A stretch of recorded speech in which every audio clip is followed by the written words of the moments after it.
Hello student, welcome to digital platform of life study point. देखिए कि आज की क्लास में जो हम स्टडी करने वाले हैं वो देखेंगे न्यूक्लियर पावर प्लांट। ठीक है, देखिए न्यूक्लियर पावर प्लांट में जो इम्पोर्टेंट कंपोनेंट होता है वो होता है न्यूक्लियर रिएक्टर। ठीक है, और न्यूक्लियर रिएक्टर के भी जो अपने पास कंपोनेंट है वो कौन कौन से होता है पहले उसकी बात कर लेते हैं। ठीक है, कूलेंट, फर्स्ट पार्ट होता है coolant, second control road, third होता है मॉडरेटर। ठीक है, और फोर्थ होता है रिफ्लेक्टर। ठीक है, फिफ्थ होता है अपने पास थर्मल शेडिंग।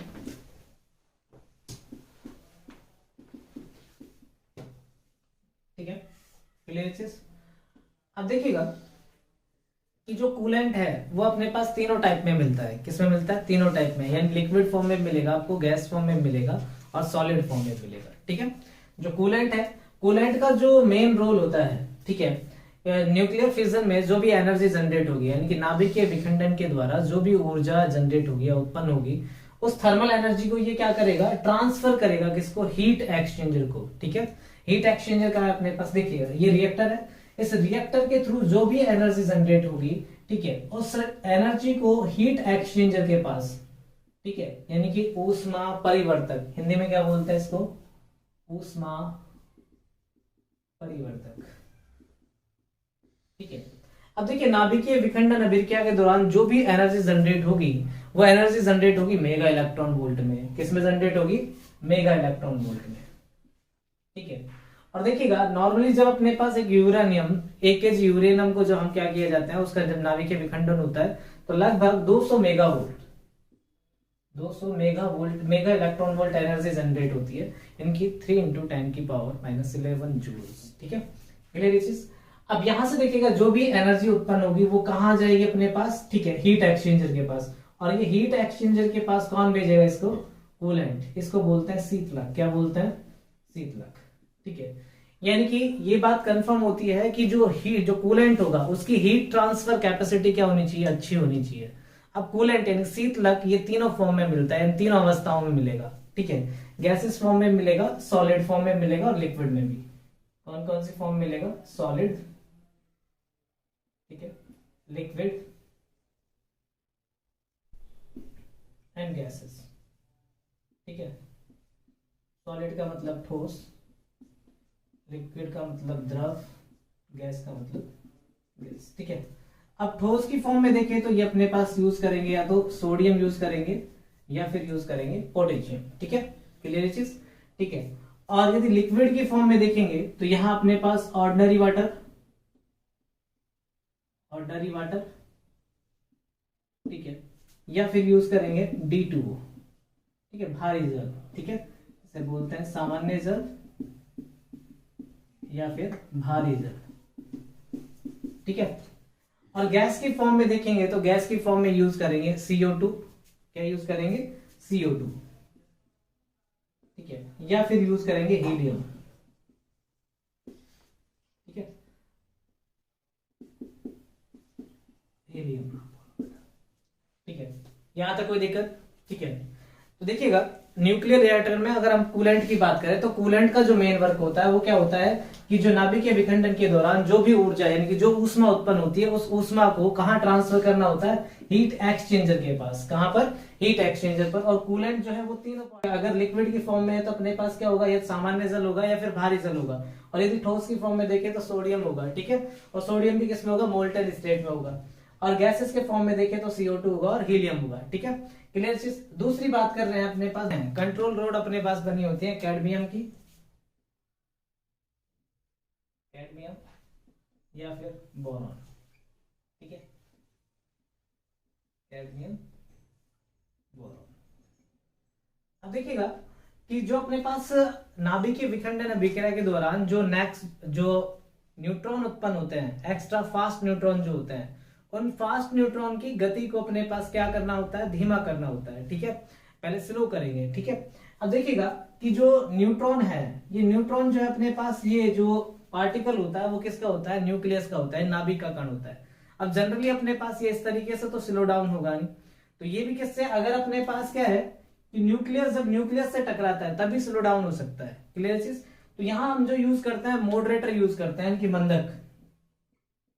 तो ये मॉडरेटर क्या करता है कि ये अपने पास मॉडरेटर जो ये एक्स्ट्रा न्यूट्रॉन है ये अपने पास मॉडरेटर के न्यूक्लियस से टकराता है, जिसके कारण इसकी स्पीड क्या हो जाती है, स्लो डाउन हो जाती है। ठीक है, या घट जाती है। और जैसे इसकी स्पीड स्लो डाउन होती है तो इन एक्स्ट्रा न्यूट्रॉन को कंट्रोल लोड के थ्रू क्या कर लिया जाता है, एब्जॉर्ब कर लिया जाता है। ठीक है, यानी एक्स्ट्रा न्यूट्रॉन, क्योंकि अपने पास जो नाभिकीय विखंडन अभिक्रिया होती है उस तरीके से जैसे एक्स्ट्रा न्यूट्रॉन मिलता है फिर ये आगे इस तरीके से बढ़ती चली जाती है।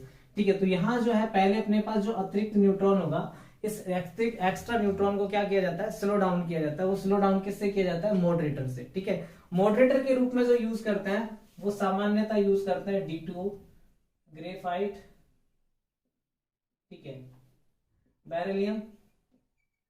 ठीक है, ये यूज किए जाते हैं। इन सब में सबसे बेस्ट जो अपने पास मॉडरेटर होता है, सबसे अच्छा जो मंदक होता है वो होता है अपने पास कौन सा, D2O। ठीक है, जो कॉस्टली होता है उसके बावजूद भी हम D2O यूज करते हैं। D2O इसलिए यूज करते हैं कि ठीक है यहाँ न्यूट्रॉन को मतलब स्लो डाउन करने के लिए 19 ऑसिलेशन रिक्वायर्ड होता है, जबकि अपने पास क्या है मोर देन 30 जो ऑसिलेशन रिक्वायर्ड होता है ग्रेफाइट में रिक्वायर्ड होता है। इसलिए यानी कि जो फास्टली स्लो डाउन करता है, यानी तेजी से जो अपने पास न्यूट्रॉन की गति को धीमा करता है वो कौन करता है, D2O। इसलिए D2O को ज्यादा प्रीफर किया जाता है कॉस्टली होने के बावजूद भी। क्लियर चीज। ठीक है, तो मंदक का जो काम होता है मॉडरेटर का, इसकी गति को क्या, जो फास्ट न्यूट्रॉन है उनकी गति को धीमा करना होता है। और कंट्रोल लोड का जो वर्क होता है वो काम होता है अपने पास इनका कि जो अतिरिक्त न्यूट्रॉन है उनको एब्सॉर्ब करना है। ठीक है, रिफ्लेक्टर क्या होता है अपने पास, देखिए रिफ्लेक्टर क्या करता है कि जब भी अपने पास क्या होता है नाभिकीय विखंडन अभिक्रिया होती है तो इस सिचुएशन में जो अपने पास अल्फा बीटा और गामा इस टाइप के पार्टिकल्स जनरेट होते हैं उनको बैक बाउंस कराने के लिए, वापस से अपने पास रिएक्टर की ओर लाने के लिए, ठीक है, यूज करते हैं हम क्या, रिफ्लेक्टर का यूज करते हैं। और देखिएगा फ्यूल जो है, फ्यूल अपने पास क्या होता है जो नॉर्मली यूज करते हैं पावर प्लांट में वो यूरेनियम यूज करते हैं। ठीक है, एनरिच्ड यूरेनियम यूज किया जाता है। इसके अलावा थोरियम 232, ठीक है, थोरियम 232 या फिर यूरेनियम 235 या फिर प्लूटोनियम 239, इन जो है अपने पास इनका यूज किया जाता है कि जो अपने पास नॉर्मली क्या होता है न्यूक्लियर फ्यूल होता है। ठीक है, और ये क्लैड होता है किसके साथ, एल्युमिनियम के थ्रू। ठीक है, इस तरीके से नहीं होता, पैकेट्स के फॉर्म में होते हैं। जो ये रॉड दिख रही है आपको, ये रॉड जो है अपने पास किसकी है, अपने पास जो न्यूक्लियर फ्यूल है। ठीक है, और ये क्लैड विथ है किसके साथ, एल्युमिनियम के साथ। ठीक है, यहां तक नोट कीजिएगा।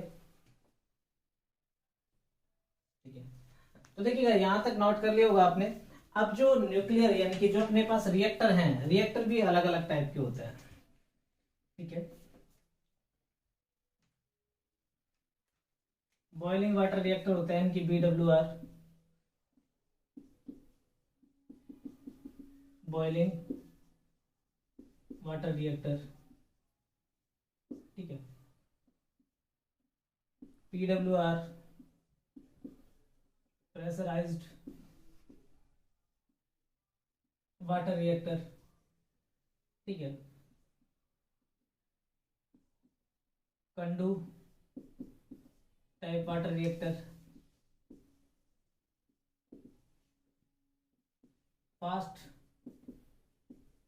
Bidder reactor. ठीक है, तो देखिएगा ये रिएक्टर के टाइप्स हैं, यानी कि डिफरेंट डिफरेंट टाइप के रिएक्टर्स आते हैं।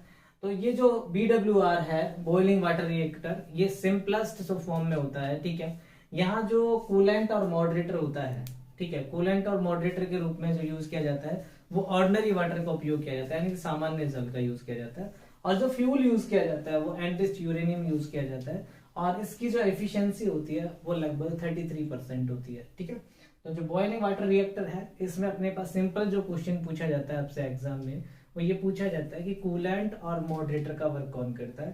तो यहाँ सामान्य जल ही अपने पास किसका वर्क करता है, मॉडरेटर और कूलेंट का काम करता है। लिख लेते हैं यहाँ पर BWR जो होगा यानी कि बॉइलिंग वाटर रिएक्टर, यहाँ अपने पास कूलेंट जो होगा यानी शीतलक, कूलेंट और मॉडरेटर वो क्या होगा, ऑर्डिनरी वाटर, ऑर्डिनरी वाटर। ठीक है, ये क्वेश्चन जो है UPSC JEE में पूछा गया है कि भाई BWR वाटर यानी कि ऑर्डिनरी वाटर रिएक्टर में अपने पास जो कूलेंट का वर्क कौन करता है, मॉडरेटर का वर्क कौन करता है। ठीक है, अब बात करते हैं प्रेशराइज। ठीक है, प्रेशराइज वाटर रिएक्टर में जो प्रेशराइज वाटर है वही अपने पास किसका काम करेगा, कूलेंट का वर्क करेगा, और वही अपने पास मॉडरेटर का। ठीक है, तो प्रेशराइज में अपने पास कौन करेगा, प्रेशराइज वाटर, प्रेशराइज वाटर। ठीक है, यही अपने पास किसका काम करेगा, मॉडरेटर, और यही किसका वर्क करेगा, कूलेंट का। ठीक है, क्लियर चीज, यानी कि मंदक और शीतलक का काम जो करेगा वो कौन करेगा, प्रेशराइज वाटर करेगा। क्लियर चीज। अब कंडू टाइप की बात करते हैं। कंडू का मतलब क्या है कि ये जो रिएक्टर था ये सबसे पहले जो डेवलप हुआ था वो कनाडा में डेवलप हुआ था। ठीक है, इसलिए इसको बोलते हैं कनेडियन ड्यूटेरियम। डी का मतलब अपने पास क्या है, ड्यूटेरियम, और एस यू का मतलब है यूरेनियम। यानी कि जो फ्यूल होगा, न्यूक्लियर फ्यूल होगा, वो तो होगा अपने पास इसमें यूरेनियम, और जो यहाँ अपने पास मॉडरेटर का वर्क करेगा वो अपने पास वर्क करेगा क्या, भारी जल। ठीक है, क्लियर चीज, तो यहाँ नोट कर लेते हैं। कंडू टाइप में फुल फॉर्म होती है इसकी कनेडियन ड्यूटेरियम यूरेनियम। ठीक है, ये जो डेवलप हुआ था वो कहां पर डेवलप हुआ था, कनाडा में डेवलप हुआ था। और यहाँ मॉडरेटर का जो वर्क करता है अपने पास वो वर्क करता है भारी जल। कौन वर्क करता है, भारी जल। ठीक है, D2 किसका वर्क करता है, मॉडरेटर का, मॉडरेटर। और जो फ्यूल यूज होगा अपने पास वो फ्यूल यूज होगा यूरेनियम, यूरेनियम। ठीक है, नोट कीजिएगा इतना। ठीक है, और देखिएगा जो फास्ट बीटर रिएक्टर है यहाँ जो यूज करते हैं अपने पास भारी जल को ऐसे यूज करते हैं अपने पास किसकी तरह, मॉडरेटर की तरह, और यहाँ कूलेंट के रूप में यूज होता है सोडियम। क्या यूज होता है, सोडियम। ठीक है, क्लियर चीज। तो ये थे अपने पास क्या, रिएक्टर। तो रिएक्टर से रिलेटेड पॉइंट तो क्लियर हो गए होंगे। अब देखिएगा यहाँ बात करते हैं रिएक्टर जो है एटॉमिक रिएक्टर है, इसके थ्रू क्या होगा, अपने पास जो भी एनर्जी जनरेट होगी उस एनर्जी को कूलेंट के द्वारा कहाँ पहुंचा दिया जाता है, हीट एक्सचेंजर में। और हीट एक्सचेंजर जो है वो क्या करता है अपने पास, जो भी जिस तरीके से स्टीम पावर प्लांट में बॉयलर काम करता है वो क्या करता है अपने पास वाटर को किस में कन्वर्ट कर देता है, स्टीम में कन्वर्ट कर देता है। सिमिलरली अपने पास न्यूक्लियर पावर प्लांट में हीट एक्सचेंजर बॉयलर की तरह वर्क करता है। तो यहाँ से जो जनरेट होगी वो स्टीम होगी, और यहाँ स्टीम वाल्व से जो है अपने पास क्या है कि इसका प्रेशर मेंटेन करके रखा जाता है।